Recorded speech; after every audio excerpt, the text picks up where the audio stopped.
Pernah kepikiran gak sih gimana caranya uang itu bergerak keliling dunia? Atau gimana caranya orang bisa dapat untung dari perubahan nilai mata uang? Nah, itulah dunia forex. Dan dalam 5 menit ke depan, kita bakal bongkar tuntas cara kerjanya. Dari nol sampai ngerti. Yuk kita mulai. Kalau kamu ngerasa ini tuh ribet, ngelihat grafik-grafik sama istilah-istilah anehnya, tenang aja. Kamu nggak sendirian kok. Tapi percaya deh, konsep intinya itu simple banget. Malah, kemungkinan besar kamu sendiri udah pernah melakukannya tanpa sadar. Oke, pertama-tama kita samain persepsi dulu ya soal skala permainan ini. Kita tuh lagi nggak ngomongin pasar saham lokal. Bukan. Kita lagi ngomongin panggung keuangan terbesar di seluruh planet ini. Sesimpel ini, Forex itu singkatan dari Foreign Exchange. Udah, itu aja. Pertukaran mata uang asing. Inilah jantung dari semuanya. Nah kan, kalau kamu pernah jalan-jalan ke luar negeri, terus nuker rupiah ke dolar di currency changer, selamat. Itu artinya kamu udah ikut serta di pasar forex loh. Itu adalah transaksi forex yang paling dasar. Nuker satu mata uang dengan mata uang lain.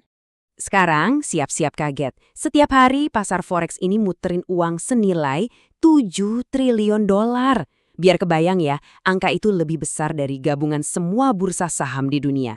Gila kan? Skalanya bener-bener masif. Dan karena sifatnya yang global, pasar ini tuh literally nggak pernah tidur.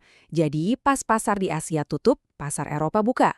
Terus pas Eropa tutup, giliran Amerika yang ambil alih.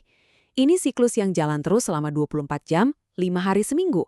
Mulai dari Senin pagi di Sydney sampai Jumat sore di New York, yang artinya baru kelar Sabtu dini hari waktu kita di Indonesia.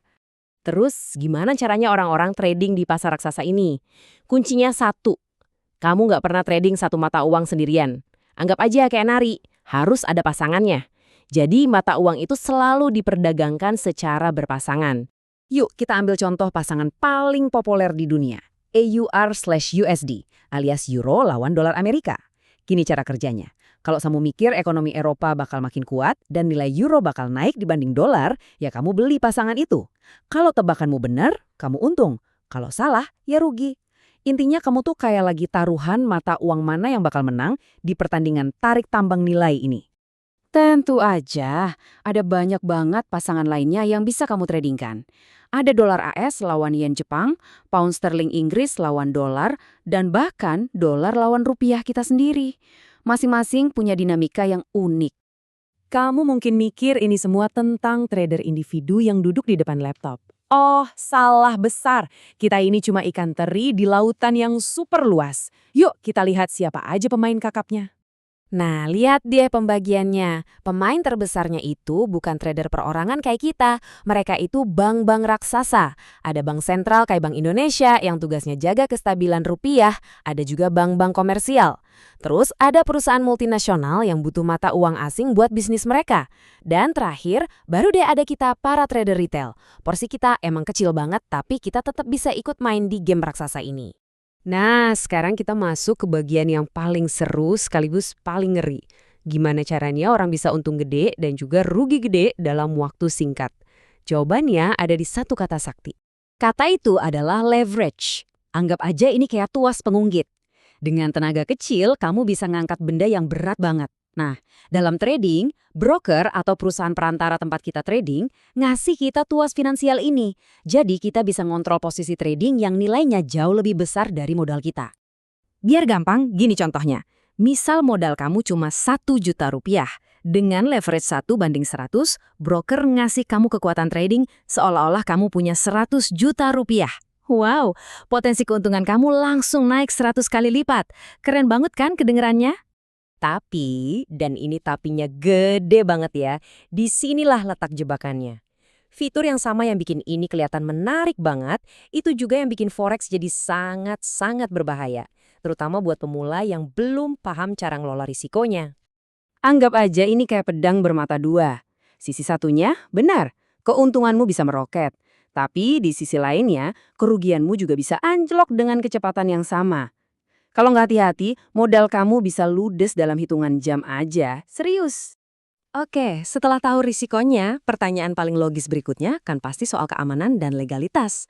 Gimana caranya kita bisa trading dengan aman, khususnya di Indonesia? Ini pertanyaan super penting.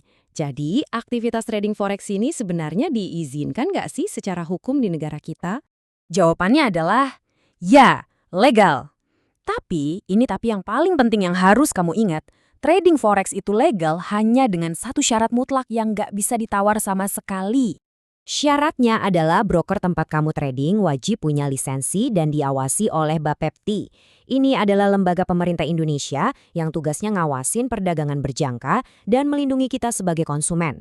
Kalau broker kamu terdaftar di Bapepti, artinya dana kamu aman dan operasional mereka legal. Biar saya perjelas lagi ya, kalau sebuah broker nggak punya izin Bapepti, maka operasinya di Indonesia itu ilegal. Titik. Nggak ada area abu-abu. Ini artinya uangmu nggak aman dan resikonya tinggi banget buat jadi korban penipuan. Jadi please, selalu cek situs resmi Bapepti untuk mastiin broker kamu legal. Oke, kita rekap cepat ya poin-poin kuncinya. 1.